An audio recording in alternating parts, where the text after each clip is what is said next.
ბაზის ბანკის მიერ ლიბერთის შესყიდვაზე შესაძლოა გარიგების სტრუქტურა შეიცვალოს. ეროვნული ბანკის პრეზიდენტის ინფორმაციით ეს საკითხი ორ სუბიექტს შორის მოლაპარაკების რეჟიმში რჩება.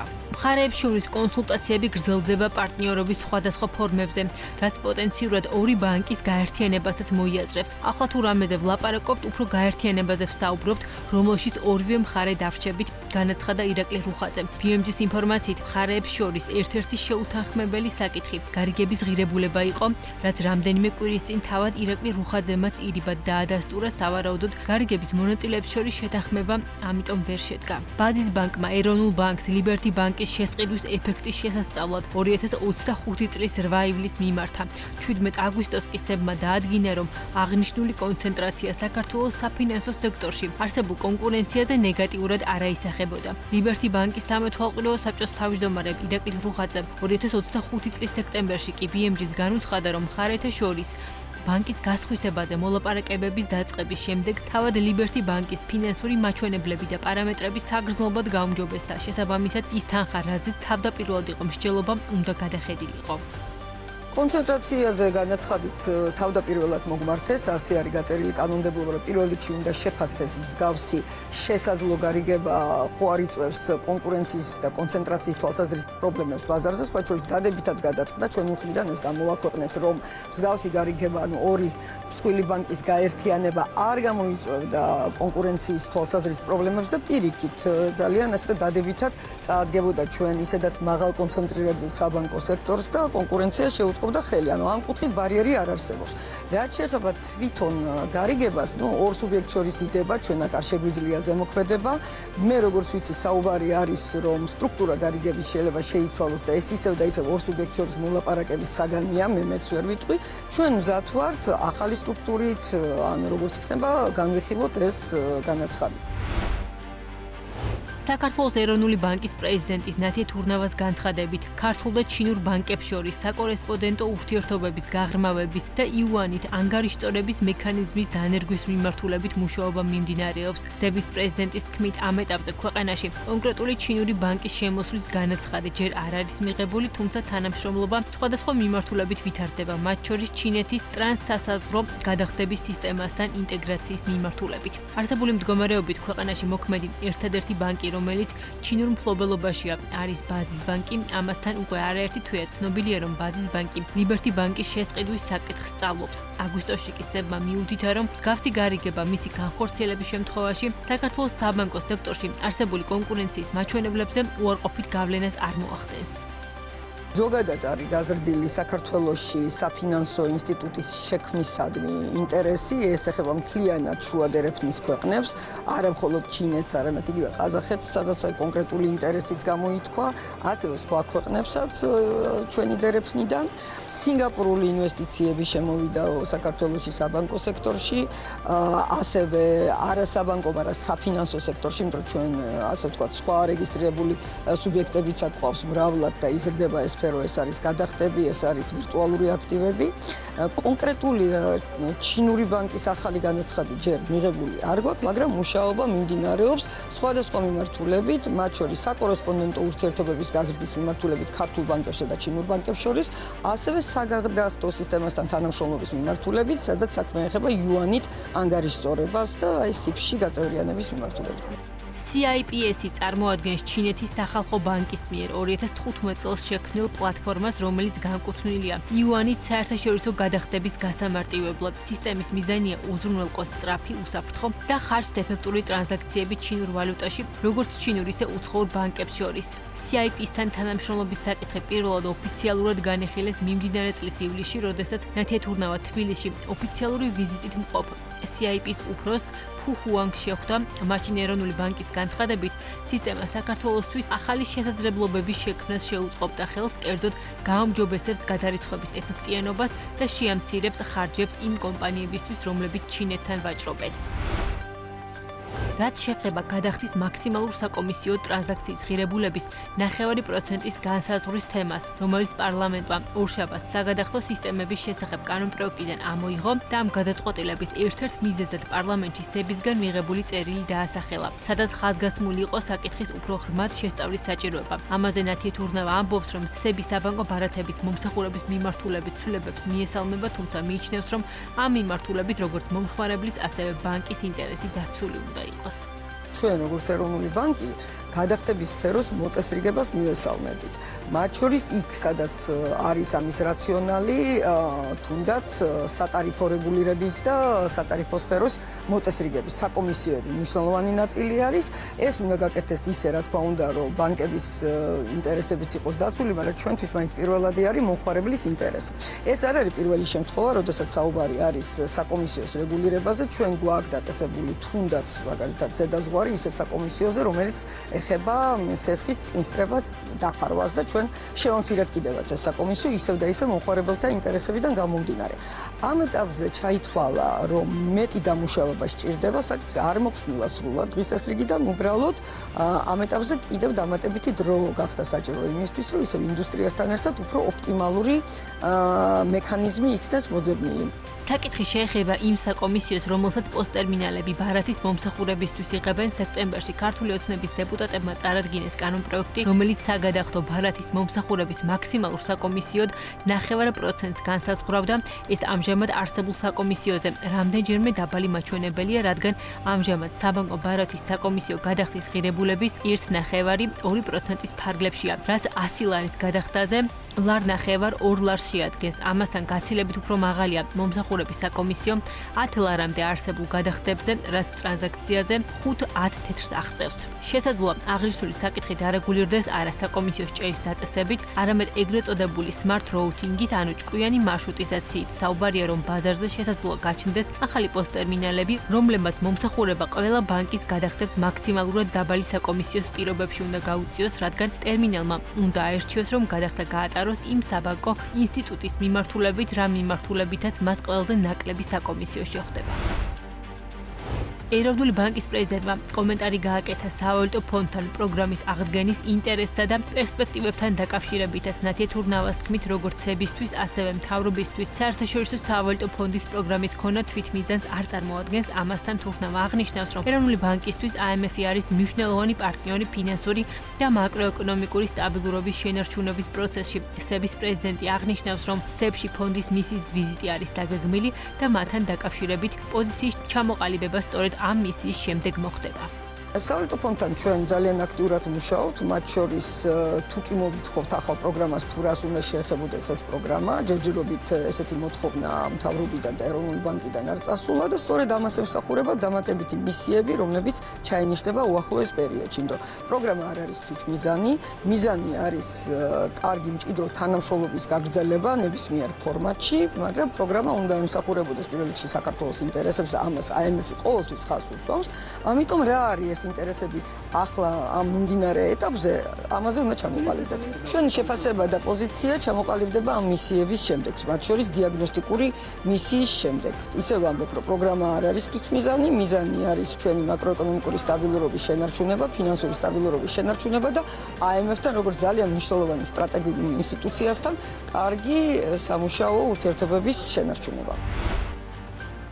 ეროვნული ბანკის პრეზიდენტი და მარეგულირებელი უწყებების ლიდერები თბილისში კონკურენციისა და მომხმარებლის უფლებების დაცვის შესახებ მეოთხე საერთაშორისო კონფერენციაზე შეიკრიბნენ. სამდღიანი კონფერენციის ფარგლებში საქართველოს 20-მდე ქვეყნის დელეგაცია სტუმრობს და ის კონკურენციისა და მომხმარებლის დაცვის სააგენტოს, ეროვნული ბანკის, სემეკის, დაზღვევის სახელმწიფო ზედამხედველობის სამსახურის და კომუნიკაციების კომისიის ერთობლივი ორგანიზებით იმართება. ღონისძიების ფარგლებში ისეთ საკითხებზე მსჯელობენ, როგორიცაა კონკურენციის პოლიტიკის, მომხმარებელთა უფლებების დაცვის მექანიზმები და მარეგულირებელი უწყებების მიერ განხორციელებული აქტივობები. დაახლოებით 10 პანელი გაიმართება 2 დღის განმავლობაში კონფერენციის ფარგლებში, მათ შორის იქნება დისკუსია მერჯერების და კონცენტრაციების მიმართულებაზე, იქნება ციფრული ბაზრების მიმართულებით კონკურენციის აქტუალურ თემებზე, იქნება მომხმარებელთა უფლებებზე და 14 ნოემბერს გაიმართება ასევე ჯანდაცვის სფეროში კონკურენციის და მომხმარებელთა უფლებების თემაზე, სადაც ჯანდაცვის მინისტრი მინისტრიც მიიღებს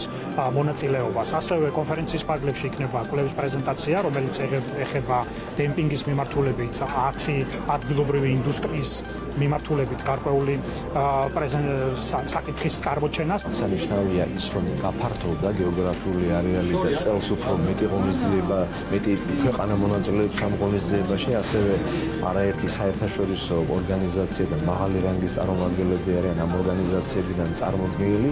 ძალიან საინტერესო ფორმატია გამოცდილების ურთიერთგაზიარებისთვის და ჩვენ შეგვიძლია არა მხოლოდ სხვადასხვა ქვეყნების გამოცდილება მივიღოთ, არამედ ჩვენი ძალიან კარგი წარმატებული მაგალითები გავაცნოთ სხვადასხვა ქვეყნების წარმომადგენლებს. მარეგულირებლების ხელმძღვანელების სამუშაოს შეჯამებისას კონფერენციაზე რამდენიმე მიმართულებას გამოყოფდნენ. სების პრეზიდენტის ნათია თურნავას ინფორმაციით, ეროვნულ ბანკში მოქმედ დავების განხილულ კომისიაში, რომელიც საგადახდო სფეროში არსებულ მომხმარებელთა საჩივრებს განიხილავს, 2 წელში 91 საჩივარი შევიდა, როგორც მან კონკურენციისა და მომხმარებელთა უფლებების დაცვის შესახებ გამართულ მეოთხე საერთაშორისო კონფერენციაზე განაცხადა. აქედან უმეტესობა მომხმარებელთა სასარგებლოდ დასრულდა. კონფერენციის პანელურ დისკუსიაზე ნათია თურნავა კონკურენციის ხელშეწყობის და მომხმარებელთა უფლებების დაცვის მიმართულებით ეროვნული ბანკის როლსა და მიღწეულ პროგრესზე ისაუბრა. ნათია თურნავას განცხადებით, ბოლო წლებში ეროვნულ ბანკში გაძლიერდა მომხმარებელთა უფლებების დაცვის დეპარტამენტის საქმიანობა, რომელსაც დაემატა საბაზრო ქცევის ზედამხედველობის მიმართულება. აღნიშნული ცვლილებები შესაძლებელს ხდის უფრო პროაქტიულ და რისკებზე დაფუძნებულ მონიტორინგს, როგორც კომერციულ ბანკებში, ასევე მიკროსაფინანსო ორგანიზაციებსა და სხვა საფინანსო სუბიექტებში. მან განსაკუთრებული ყურადღება გაამახვილა მეწარმეთა ფინანსებზე ხელმისაწვდომობის საკითხსაც. მისი თქმით, მსოფლიო ბანკთან თანამშრომლობით მიმდინარეობს ახალი პროგრამის განხორციელება, რომელიც მიზნად ისახავს ქალი მეწარმეებისთვის დამატებითი ფინანსური შესაძლებლობების შექმნას. კონკურენციის და მომხმარებლის დაცვის სააგენტოს თავმჯდომარე მიიჩნევს, რომ სააგენტო ეფექტიანად მუშაობს. ირაკლი ლექვინაძის თქმით, გაძლიერებულია სააგენტოს მიერ მიღებული გადაწყვეტილებების აღსრულების პროცესი და ასევე აქტიურად მიმდინარეობს გაცემული რეკომენდაციების იმპლემენტაცია. მარეგულირებელი გამოყოფს გაძლიერებულ აქტივობას მომხმარებელთა უფლებების დაცვის კუთხით, რის საფუძველზეც მომხმარებლებმა სოლიდური თანხები დაებრუნეს. ირაკლი ლექვინაძე გამოწვევებს შორის ასახელებს ცნობიერების ამაღლების კუთხით არსებულ ვითარებას და იმ გადაწყვეტილებების ბოლომდე აღსრულებას, რომლებიც ბიზნესის მხრიდან სასამართლოში გასაჩივრდა. გაძლიერებულია აღსრულება, არაერთი ჩვენი გადაწყვეტილება, რომელიც მიღებულია სხვადასხვა სექტორში, მათ შორის ფარმაციის, აწვავის თუ რიტეილის თუ აგროპროდუქტების მიმართულებით სფეროში და გაცემულია რეკომენდაციები, მიმდინარეობს აქტიურად ამ რეკომენდაციების იმპლემენტაციის პროცედურები და ამას რეალური შედეგი აქვს. რაც შეეხება მომხმარებელთა უფლებების დაცვის კუთხით, აქაც ყურადღებას გავამახვილებდი მომხმარებელთა უფლებების დაცვის გაძლიერების მიმართულებით. წელს ჩვენ დაახლოებით 57%-იანის დაგვაქვს განაცხადების მიღების და აქედან 90% არის გადაწყვეტილი მომხმარებლის სასარგებლოდ და საკმაოდ სოლიდურია ის თანხა, რასაც მომხმარებლები ჩვენი ჩართულობის შედეგად იბრუნებენ. გამომწვევს რაც შეეხება ჩვენ რა თქმა უნდა გვჭირდება კიდევ უფრო მეტი ცნობიერების ამაღლების მიმართულებით გარკვეული აქტივობები, რასაც ვაკეთებთ, მაგრამ კიდევ უფრო გავაძლიერებთ და ასევე ყველა ის გადაწყვეტილება, რომელიც მიღებულია და რომელიც გადის სასამართლო კონტროლს ამ საქმეებში, საბოლოო შედეგის მიღწევა. საქართველოს კონკურენციისა და მომხმარებელთა დაცვის სააგენტოს თავმჯდომარემ ირაკლი ლექვინაძემ BMG-ს განუცხადა, რომ ქვეყანაში არმატურის იმპორტზე დამატებითი ანტიდემპინგური ტარიფის დაწესების საჭიროება არ დგას, რადგანაც ისეც მოქმედებს არმატურის იმპორტის სატარიფო მოსაკრებელი. კონკურენციის სააგენტომ არმატურის ბაზრის შესწავლა 2024 წლის ზაფხულში დაიწყო. ირაკლი ლექვინაძის თქმით, უწყებამ შესწავლა ფაქტობრივად დაასრულა. არმატურის ბაზრის შესწავლის პარალელურად იქამდე, სანამ სააგენტო შესაბამის ანგარიშს მოამზადებდა, 2024 წლის ბოლოს საქართველოს მთავრობამ არმატურის იმპორტზე სპეციალური ტარიფის გადაწყვეტილება მიიღო ტონაზე 400 ლარის ოდენობით. ამასთან მნიშვნელოვანია გარემოება, რომ აღნიშნულ პერიოდში ქვეყანაში ირანული არმატურის იმპორტი მკვეთრად იზრდებოდა. 2025 წლის 9 თვეში საქართველოში სულ 102 მილიონი დოლარის 181,000 ტონა არმატურა შემოვიდა, მაშინ, როდესაც 2024 წლის ანალოგიურ პერიოდში იმპორტი 153 მილიონ დოლარს და 248,000 ტონას აღწევდა. კითხვაზე თუ რა ეფექტი ჰქონდა ამ ტარიფებს, ირაკლი ლექვინაძე აღნიშნავს, რომ მის შედეგად იმპორტის მოცულობა შემცირდა.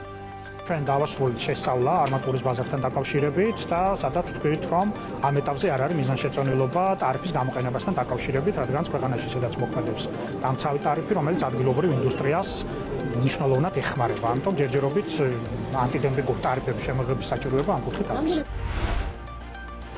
რეგულირებას ელექტრონული კომერციის სექტორში ითხოვენ. ელექტრონული კომერციის ასოციაციამ ბიზნეს ომბუდსმენს მიმართა. როგორც ასოციაციის პრეზიდენტი თამუნა გოგოლაშვილი BMG-სთან აცხადებს, სექტორში კრიზისია და გამოწვევებზე სასაუბროდ ბიზნეს ომბუდსმენისგან ელიან შესაბამის უწყებებთან შუამდგომლობას. მისი თქმით, გამოწვევაა საერთაშორისო კონკურენცია, რაც ადგილობრივ კომპანიებს ბაზარზე არათანაბარ პირობებს უქმნის. თამუნა გოგოლაშვილის თქმით, გამოწვევის გადასაჭრელად სექტორისთვის გარკვეული შეღავათებია საჭირო. ასოციაციის პრეზიდენტი აღნიშნავს, რომ საკითხი კონკურენციის სააგენტომ უნდა შეისწავლოს და ასევე DGG-ს ნაწილით საგადასახადო უწყებები დაინტერესდნენ. ძირითად პრობლემას წარმოადგენს საერთაშორისო გადამზიდების მუშაობა, რომლებიც 18%, ანუ DGG-ს არ იხდიან ბიუჯეტში ადგილობრივი last mile მიწოდების ფარგლებში, რაც არაკონკურენტულ პირობებში აყენებს ადგილობრივ საფოსტო კომპანიებს.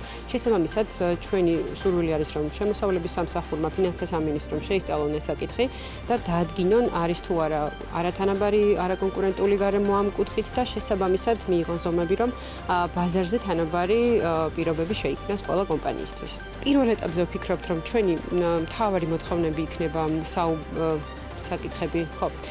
მთავარი საკითხები, რაზეც გვინდა საუბარი სხვადასხვა უწყებებთან, ეს არის ის, რომ ელექტრონული კომერცია იყოს თანაბარ პირობებში, სხვადასხვა საერთაშორისო კონკურენტებთან მიმართებაში, თუნდაც დაწესდეს რაღაცა შეღავათები ადგილობრივი ელ-კომერციისთვის. მეორე საკითხი, რაც ასევე მნიშვნელოვანი არის, რომ შეისწავლოს კონკურენციის ეროვნულმა სააგენტოს მიწოდების ფასების გენერირება, როგორ ხდება, არის თუ არა დემპინგური მოთამაშეები ბაზარზე და აზიანებენ თუ არა ისინი ამ ბაზარს თავიანთი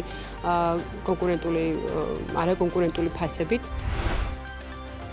2025 წლის ოქტომბერში საქართველოს ექსპორტმა $684.9 მილიონი შეადგინა, რაც წინა წლის ანალოგიურ პერიოდთან შედარებით 0.4%-ით, ანუ $2.9 მილიონი არის გაზრდილი. რაც შეეხება იანვარ-ოქტომბრის ჯამურ მაჩვენებლებს, ექსპორტი ამ პერიოდში $5.83 მილიარდი იყო, რაც 6.8%-ით არის გაზრდილი. რაც შეეხება იმპორტს, ოქტომბერში იმპორტი 3%-ით, ანუ $45.9 მილიონი შემცირდა და $1.46 მილიარდი შეადგინა. 10 თვეში იმპორტმა ჯამურად $15 მილიარდი შეადგინა, რაც წლიურად 9.3%-ით გაზრდილი მაჩვენებელია. საქსტატი საგარეო ვაჭრობის დეტალურ ანგარიშს 19 ნოემბერს გამოაქვეყნებს, საიდანაც გახდება ცნობილი უშუალოდ რა საქონლის ექსპორტი გაიზარდა გასული თვის განმავლობაში.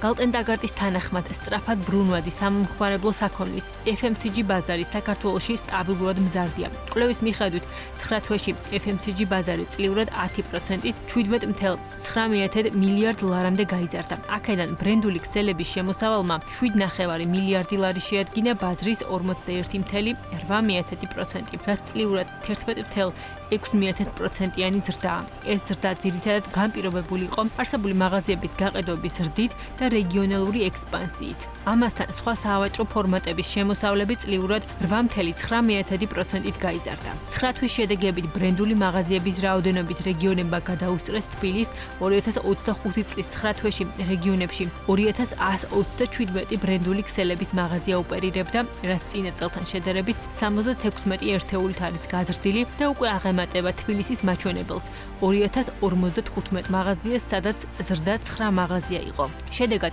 რეგიონებში ბრენდული ქსელების შემოსავლები 2025 წლის 9 თვეში წლიურად 16.6%-ით გაიზარდა, ხოლო თბილისში ზრდა 7.9% შეადგინა. Daily ჯგუფი რჩება ბაზრის უპირობო ლიდერად, მისი წილი ბრენდული ქსელების შემოსავლებში განსაკუთრებით მაღალია რეგიონებში, ხოლო თბილისში მცირედით უსწრებს ძირითად კონკურენტებს. Daily ჯგუფის წილი შეადგენს ჯამური ბაზრის 29.1%, რეგიონებში 41.9%, თბილისში 19.3%.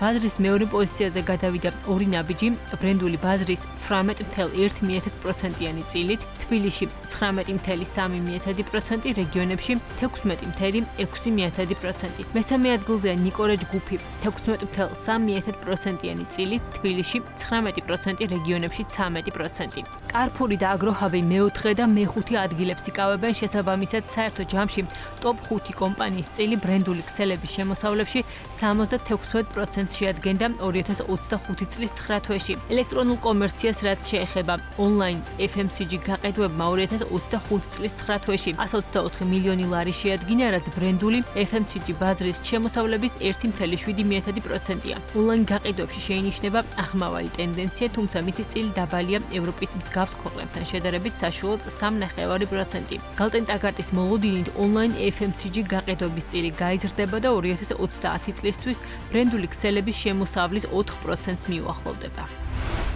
უხაროდ ჯერჯერობით რაიმე კონკრეტული შემოთავაზება არ მიგმირდი ამასთან დაკავშირებით. აბა ვნახოთ თუ არა ნამდვილად შემიძლია გითხრათ რომ არა ეს ასე არა.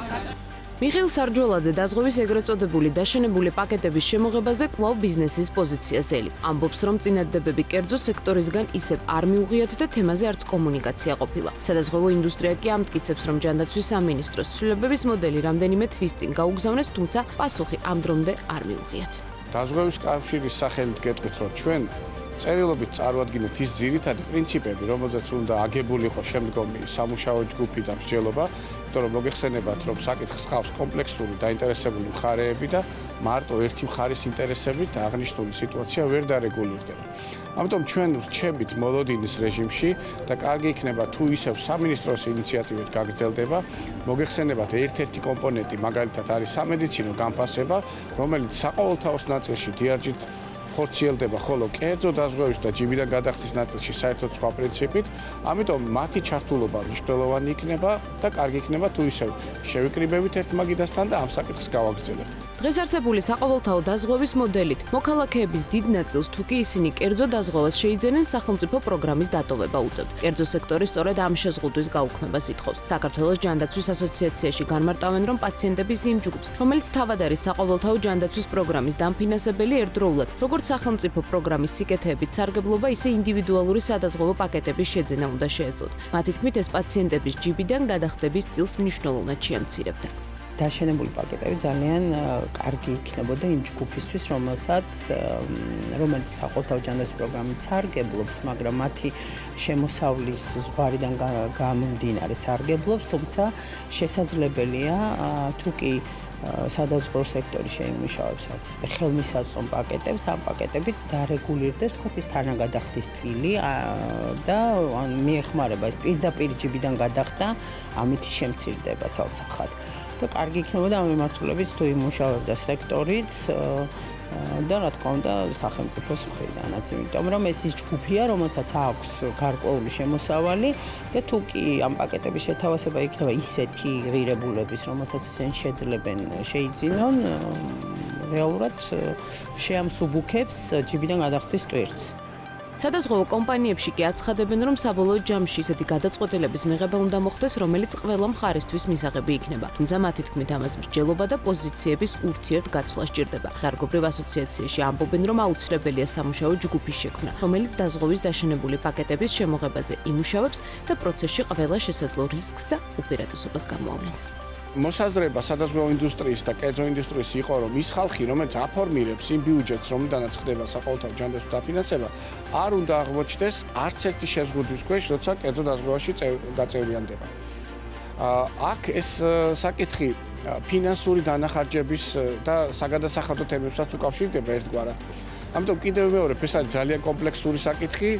რა იქნება, როგორ იქნება დაველოდოთ, მაგრამ კიდევ მეორებ ჩვენ აქტიური მოლოდინის რეჟიმში ვართ, რათა შეიქმნას იმ სტეიქჰოლდერების სამუშაო ჯგუფი, რომელიც ამ საკითხს ბოლომდე მიიღოს. თუ რაიმე აი ამ სისტემის შემოღებით, მაგრამ დაშენებული სისტემის შემოღებით რაიმე გაფუჭდებოდა, ჩვენ რაღაც კონტრარგუმენტი შეგვეთავაზებინა, რომ რაღაც გარკვეული რაღაც საფეხურებრივი სისტემა ყოფილიყო თუ დროში იყო ადრე პირობითად ოძახი. თუ გარკვეული კითხვები არსებობდა დანახარჯების მიმართულებით, დანახარჯებზე გვესაუბრა, ანუ კონკრეტ საუბარია საჭირო. დაზღვევის დაშენებული ანუ შემავსებელი პაკეტები ჯანდაცვის მაშინდელმა მინისტრმა დავით სერგეენკომ 2017 წელს გააუქმა. იქამდე მოქალაქეებს კერძო დაზღვევასთან ერთად სახელმწიფო საყოველთაო დაზღვევის სერვისებით სარგებლობა შეეძლოთ. დღეს საგამონაკლისო წესით ეგრეთ წოდებული დაშენებული პაკეტებით ძირითადად მცირეწლოვანი ბავშვები და პენსიონერები სარგებლობენ. რამდენიმე თვის წინ საკითხზე კომენტარი BMG-თან დაზღვევის ზედამხედველობის სააგენტოშიც გააკეთეს. მარეგულირებელ ორგანოში თვლიან, რომ თუ დაშენებული პაკეტები დასაშვებით დაზღვეულების სრულ უმრავლესობაზე არ იქნება, ამ კუთხით საგამონაკლისო ჯგუფების ნუსხა მაინც უნდა გაფართოვდეს. ჯანდაცვის მინისტრი მიიჩნევს, რომ ჯანდაცვის ინფლაციის საკითხები ისე არ უნდა გავიგოთ, რომ მოწყვლადი ჯგუფებისთვის სერვისებზე ხელმისაწვდომობა გაძვირებულია. მიხელ სარჯოლაძის თქმით, სახელმწიფო თავის თავზე იმ ფუნქციებს იღებს, რომ მოწყვლად ჯგუფებს ჯანდაცვის სერვისებზე ხელმისაწვდომობა არ შეეზღუდოთ. ცნობისთვის ოქტომბერში ჯანმრთელობის დაცვის ჯგუფში ფასები 8.9% იყო გაზრდილი, ფასები გაიზარდა. ამბულატორიული საამედიცინო მომსახურებაზე 9.3%-ით, საავადმყოფოების მომსახურებაზე 9.2%-ით, ასევე სამედიცინო პროდუქციასა და აპარატურაზე 8%-ით. რაც შეეხება უშუალოდ როგორც თქვენ ბრძანეთ ჯანდაცვის ინფლაციის საკითხებს, ამის გამოკვლევას ეს არის რა თქმა უნდა მნიშვნელოვანი თემა და საყურადღებო თემა, თუმცა ისე არ უნდა გავიგოთ ყველაფერი ეს, რომ მაგალითად მოწყვლადი ჯგუფებისთვის რომელიმე სერვისებზე ხელმისაწვდომობა რამენაირად გაძვირებულია. მიგახსენებათ, რომ სახელმწიფოს თავის-თავზე აქვს აღებული ყველა იმ ფუნქციის შესრულება, ყველა იმ ვალდებულების შესრულება, რომელიც ეხმარება მოწყვლად ჯგუფებს ამ შემთხვევაში სამედიცინო სერვისებზე ხელმისაწვდომობაში. მიუხედავად ამისა, კიდევ ერთხელ ვიმეორებ, რომ ეს მნიშვნელოვანი თემაა, თუმცა ეს არ შეიძლება ეს თემები გამოყენებული იქნას სასპეკულაციოდ, ეს არ არის რა თქმა უნდა ის პრობლემა, რომელიც ტვირთია ჩვენი ქვეყნის მოწყვლადი მოსახლეობისთვის. ჯანდაცვის მინისტრმა დღეს კიდევ ერთხელ გაიმეორა, რომ საქართველოში დიაბეტის დიაგნოზის მქონე ყველა პაციენტი, მათ შორის ბავშვები, კომპანია Sanofi Aventis-ის წარმოებული ინსულინით უზრუნველყოფილია. მიხელ სარჯოლაძის განცხადებით, ინსულინის მეორე მწარმოებელმა დანიურმა კომპანიამ Novo Nordisk-მა ყოველგვარი ახსნის გარეშე დაარღვია ხელშეკრულება და სახელმწიფო პროგრამისთვის დაგეგმილზე ნაკლები პრეპარატი მიაწოდა. მინისტრი საზოგადოებას არწმუნებს, რომ სამინისტრომ კომპანიასთან ყველა შესაძლო კომუნიკაციას სცადა, მათ შორის პირადი შეხვედრაც გაიმართა. Novo Nordisk-ის ხელმძღვანელობასთან ოქტომბერში დაგვირდნენ, რომ ნოემბრის დასაწყისში მოხდებოდა მარაგის შევსება, თუმცა დღემდე ვალდებულება არ შესრულებულა, განაცხადა სარჯოლაძე. თუ მიაქციეთ ყურადღება, თვითონ კომპანიის წარმომადგენელმა გააკეთა განცხადება, რომ ეს არ არის მხოლოდ საქართველოში შექმნილი პრობლემა და მიწოდების პრობლემა აქვს სხვა ქვეყნებშიც. მიუხედავად ამისა, კიდევ ერთხელ ხაზგასმით აღნიშნავ, რომ ინსულინის მიწოდებას პრობლემა არ შექმნია, უბრალოდ დასახელებები აქ ამ შემთხვევაში განსხვავებული, რაც შეეხება სახით-ციმის თაობაზე, რომ შეასრულებენ თუ არა ვალდებულებას და იყო მაგალითად ინსინუაციური განცხადებებიც, რომ თითქოს გადის ვინმე ბაზრიდან და გამოდის და ასე შემდეგ, ეს სინამდვილეს არ შეეფერება. ყოველ შემთხვევაში კომპანიისგან უშუალოდ და მე მათ ჯერ კიდევ ოქტომბერში პირადად შევხვდი კოპენჰაგენში ვიმყოფებოდი, იქ მსგავსიც არაფერი თქმა, პირიქით მათ სურვილი აქვს, რომ რაც შეიძლება სწრაფად ის ვალდებულება, რაც თვითონ იკისრეს ხელშეკრულების მიხედვით, ეს შეასრულონ და გაგრძელდეს სამომავლოდ ჩვენი თანამშრომლობა.